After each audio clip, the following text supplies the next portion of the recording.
Good morning. Welcome po sa press briefing ni Presidential Spokesperson Ernesto Abella. Good morning, sir. Good morning. I'd just like to begin by making reference to 2 or 3 points, and then we'll be open to a few questions. All right. Regarding a newspaper headline that says courts are out to stop slide into anarchy, I'd just like to say that the actual statement of Chief Justice Maria Lourdes Sereno was actually a statement of the court ideal that the judiciary's role is to keep the social fabric intact, to address people's cry for justice, and thereby prevent society's descent into anarchy. The statement is very clear that it was a simple explanation and not a statement on the state of things. In connection, we'd also like to make reference to Chief Justice Sereno's statement about graft-triggered TROs. The statement is in reference to the response of the High Court regarding the alarm that President Duterte raised that there are judges who receive bribes from losing bidders to halt government projects. In response to this, the High Court issued several circulars, 7 to be exact, and this is much appreciated that there is a cooperation between branches of government. Third, we'd also like to make reference to the agreement between the Philippines and the NDF, who agreed on an accelerated timetable for peace talks. We're happy that with the ongoing peace talks in Oslo, where both parties have promised to complete the work on the comprehensive agreement on socio-economic reforms within 6 months. As Secretary Bello mentioned, the CASER is considered the heart and soul of the peace negotiations between GRP and NDF as it tackles issues such as agrarian reform, national industrialization, and foreign policy.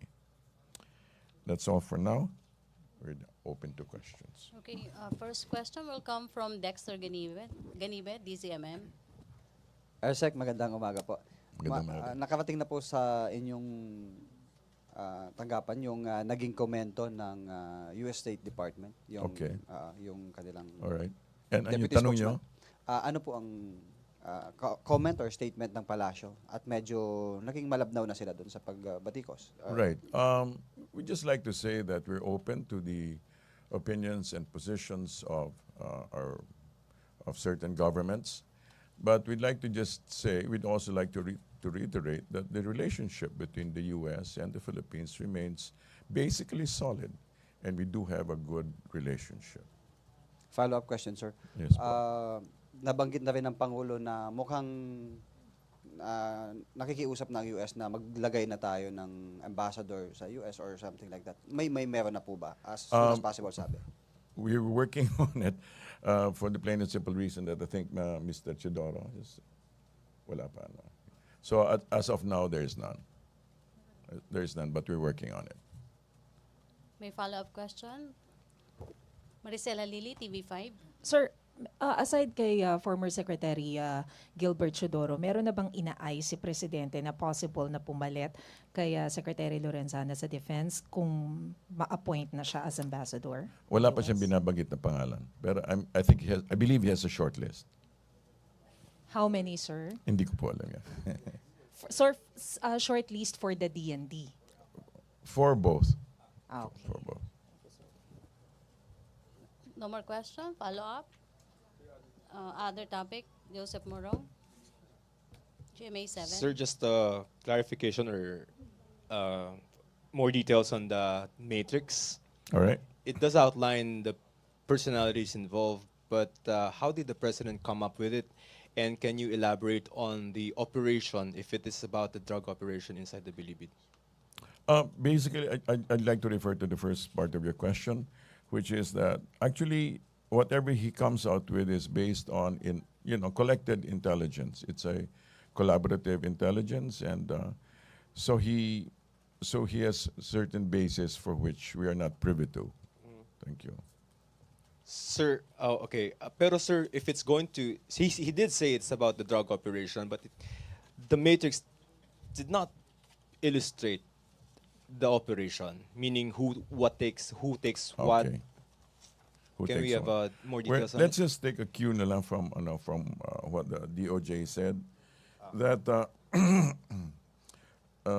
several witnesses have surfaced to prove certain allegations versus against certain personalities, and they're in the process of taking the affidavits of these particular witnesses, including NBP guards, inmates, and former friends of these personalities that have been referred to.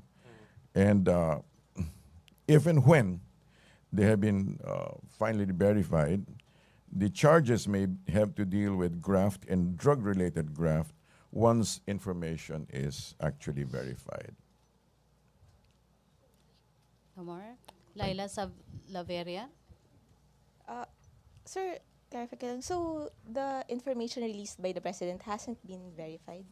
Is that what you're saying? No, I'm not saying it's not verified. They're verified as of the personalities, but the other links, the so-called links, are being finalized. Okay. Sir, on a related topic, there remains a lot of criticism or observations about the ongoing drug war and the violence. Aren't these giving the government pause, maybe getting it to reassess its strategy so it won't be so bloody? Let me just give you my understanding of the whole matter. You have to set it in context. You know, you have to set the whole operation, the whole campaign in context. That from where the president is and from where the president stands, what he sees is basically a nation that is really has really entered into the moss of narcopolitics, when people who are in government and people who are in authority have consciously made choices that actually allow the proliferation of drugs. So he frames the whole matter in terms of a war. He frames a war, and he actually brings out and highlights the fact that the 600,000 surrenderees is simply almost a tip of a large iceberg of how deeply this frightening drug is being used in especially in the lower sectors of society. So basically, the president's concern is to staunch the supply that's coming in to the country, and to make sure that the demand is stopped. Sir, but as to the strategy or the approach, are you saying they want the parang scorched earth approach na wala ng parang moderation na kasi No, okay. there I are think the terms killings. that you use imply that a lot of these are state sanctioned. You know, if you read very carefully, if you listen very carefully to what the president is saying, and how the strategy is being carried out, it really does not implicate police authority. There is no statement, there is no policy, especially what you just termed as a frightening landscape. Sir, last na lang, what do you Yes. make of the PNP chief's statement calling on drug dealers to burn down the houses of drug lords? Parang doesn't that perpetuate a environment or culture of violence? Again, let me bring it back. They consider the PNP chief. The PNP chief has taken on also part of the role of the action arm of the president, who has taken on the role of parents patriae. He is saying he's really calling out. He's really calling. This is a time of crisis. You know, the reason why perhaps people have not fully appreciated how deeply the spread of the drug menace is because it's only now that it's being revealed. For the longest time, it was either ignored or not attended to, and so people are not aware of the depths. It's only now. And that's why he's making a large, loud call. So even that, I would say, is a call. it's not an incitement to kill. It's a warning. It's a heads up. Thank you. Henry Uri, DCRH, then Dexter and Ina. Secretary, good morning. Some of the witnesses at the Senate hearing claim that they're being involved in illegal drugs is because of poverty. So walang matinong trabaho, kaya nagtutulak okay. na lang ng droga. Right. How would this administration address that particular problem? If you've been giving attention to the president, to the entire to the entire cabinet's efforts, I mean, this is such a hard-working cabinet. It's really surprising. They're running all over the place. You know, the 10-point economic program, the social development program. If you study it and look at it, it's so pro-poor. There's a lot of efforts going into creation of more jobs. And as you very well know, it's not a magic wand that you know, it's only been less than 100 days. So, but it's being attended to now. In other words, the current efforts of the government is not just to increase GDP, so to speak, but it is to make sure that people, in the words of some candidates have said, the laylayan, you know, But are actually involved. But follow-up lang, sir. Is the president planning to give a special package like livelihood program for them? No, there is an entire menu. There's an entire menu of job creation. Dexter? It's not just a question of giving. It's a question of making available all these opportunities. Thank you. Thank you. Thank you, Dexter. Sir, sa laki nung, or sa dami nung mga nagsipagsuko na mga drug dependent at Yes. mga pusher, may isang binabanggit ang Department of Health na isang rehabilitation center na ito lang yung kaya nilang ma-accommodate, and then paggabi yung buong pati sa mga hallway may mga banig na nakalagay doon para matulugan, and hanggang 6 months lang nila I mean yung mga nire-rehab ay hanggang 6 months na lang, and then pinapauwi na kahit hindi pa ganun Saan po tuluyan. yun? Where is that? Isa sa mga facilities ng Right. Department of Health, sir. Okay. Gaano na po ang gaano ba ka-urgent itong mga rehabilitations na gustong itayo ng gobyerno? Dahil yeah. alam natin, sabihin na natin nasa 600,000 yung mga drug Right. users. Right. And then kulang yung facilities. Okay. You know, if the DOH has a matrix, I'm not sure about the modified matrix, but they have a matrix now. Of the 100%, 90% of that are experiential users. And about 9% of that are actual heavy users, and 1% are hardcore. So I believe out of the 600,000, they can give attention, special attention to about the 60,000, you know, to the 60,000 or more. My numbers may not be out there, no? But basically, the project is to attend not to everybody, not to all 600,000, because this can be done through the barangays, it can be done through faith-based groups and stuff like that. But already there are efforts. In fact, I've been around. We were able to look at some of the sites, and one of the sites is in Fort Magsaysay. They're developing at least 10 hectares there.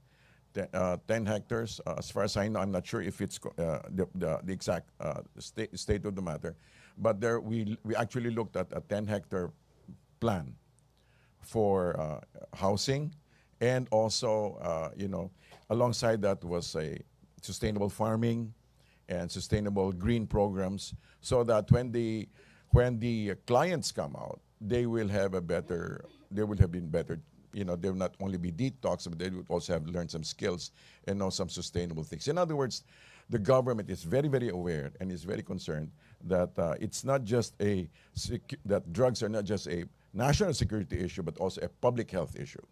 May mga hakbang po ba para dun sa mga private entities o mga NGOs na matap ng government? Kasi may mga drug dependents na hindi naman ganun pakalulong o hindi pa ganun mga ilang Actually, buwan pa meron. They're all beginning to work. It's just very quiet. It's just all in the background. And that's exactly, yun ang mga dapat na-highlight din at this stage of the game. You know? Na meron actually some very credible and very admirable efforts that are being done in order to address. Pwede bang maglabas ang palas ng mga listahan itong mga government entities na pwede nating mapuntahan at magawa ng kwento. Meron yung po mga- sila. I'm sure the one that can supply you with that is the LG and DOH. Yes. Thank you, Thank sir. you. Ina Andulong, CNN Philippines. Hi, sir. Going back to the statement of the PNP chief, I just want to clarify, is his statement sanctioned by Malacanang? I mean, do you share the same call para sunugin yung mga bahay ng mga drug lords? No, I think it's very obvious. There's no such statement that, come on, let's burn down all the houses. It's a passionate call. It's a passionate call to resist. Joseph Morong. Okay, sorry. And going back to the Matrix, sir, you talked about some links still being finalized. Yes. What links are these? And does this mean that the Matrix is still incomplete?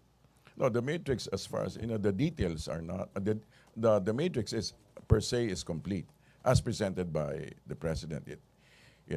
That particular aspect of the matrix, but the details are being worked out. I use the word incomplete because wala pong naka-mention doon sa Matrix na drug lord or a convict inside when previously the president kept on stressing Okay. the fact that This was a Senator De Lima has been collecting money from drug lords through her former aide. So where is that character in the Matrix? Because it's not there. Well, as far as I know, that these are the things that he has allowed to be revealed, and in time it shall also be completed. Okay. Well, like I said, in that particular aspect, that particular aspect where he wants to link certain personalities, it's foundational. It's foundational. Joseph Morong. Sir, just a quick clarification. Yung sa Fort Magsaysay, sir, weren't you referring to the penitentiary or dalawa yung binibuild natin? No, dyan? that's dalawa. Aside from the dalawa. penitentiary, there's a rehab center, right? Okay. And then, sir, just so it comes from you, the drug-related graft case will be filed against whom, sir? The graft related. The drug-related graft case will be filed against whom? Against the leading personality in the Matrix.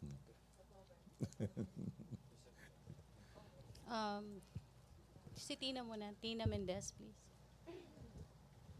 Sir, there is a report sa BBC about female assassins in the Philippines.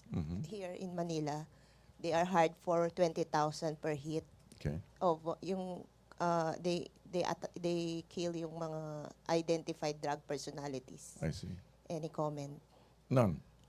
Why? I don't know about it. Okay. Sir, is the government not going to look into the matter? Sir? Well, I'm sure they are, but at the present, it has not been part of the landscape, of the media landscape. Sir, sa pa-filean, target personalities, pa-filean ng kaso related to the Matrix, does that include Congressman Espino? Was it in the Matrix, Yes. Congressman Espino? Yes, sir. Pangasinan governor. Okay. Congressman. Well, let's wait until the next step. Hannah Sancho. Morning, Secretary. Sir, Yes. na-mention ni President Duterte sa Davao, yung nakatanggap na ng 50 million ransom yung Abu Sayyaf para dun sa Norwegian kay Saking Stad po. Yeah, okay. Saan po galing yung ransom? I'm not privy to that, but I think it was also raised by third parties. Pero yung position natin, sir, no ransom policy pa rin po ba? Ng government? Not from the government. Okay. Ransom not from the government. Pero okay sa inyo yung ransom, pero wag lang galing sa government. Well, Or that is about, hindi ini-encourage po dahil sa natin. akin. No, sinasabi ko po na the government is also no ransom policy, right? Okay. Pero ini-encourage natin o hindi doon sa ibang We don't encourage. If they make negotiations, that is their negotiation. Sir, may ano pong status dun, sir, sa ginagawa ngayon ng mga security forces natin para makuha yung si Saking Stad po? Kasi Yung, di ba may the order Norwegian, po yeah. yung Pangulo Yeah. na. I believe they're pulbusin working yung- quietly. Okay. Henry Ure. Sir, clarification lang. Yung Governor Espino na nasa Matrix, yun ba yung governor na binabanggit na ng Pangulo na kasali sa papangalanan niya in the next few days? I'll check that, okay? About the speed. Okay. We'll clarify it and we'll get back to you on that. Okay. No more? No, One last question. One last question, Ross Cos. Good morning, sir. It has been a month since po pinirmahan ng Pangulo yun pong executive order on FOI. Yes. Ano na po nangyari doon po sa There's a booklet inventory? actually. Huh? Sa inventory po ng exceptions, nakapagpasa na po ba ang DOJ? Meron na po. Meron na po siya. Kailan po Kailan ba ipapublish? Yung Si Second Dinar had actually a draft the other day. Dala-dala niya actually.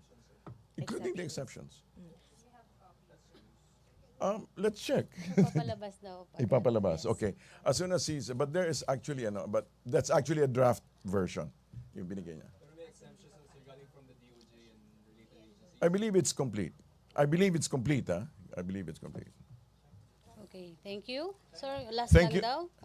Okay, one last. Final question, Joseph Morong. Sir, China lang. Ang sabi ng People's Daily, I think this is the paper of the Communist Party.